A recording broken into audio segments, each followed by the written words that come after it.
Hi and welcome.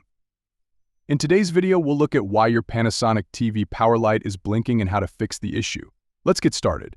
Your TV's power light is blinking because the device has internal faults and it's trying to protect itself from permanent failure.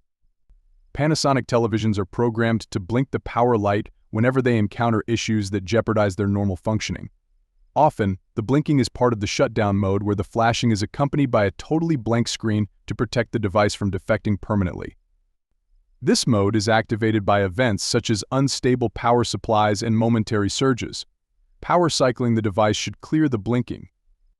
To do this, cut the device's power supply by switching off its powerline circuit breaker or unplugging it from the main outlet.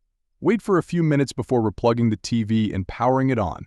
Contact Panasonic customer support for further assistance via panasonic.com/support.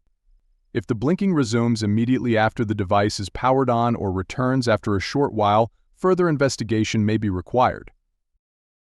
And that's it. Thanks for watching. Till next time.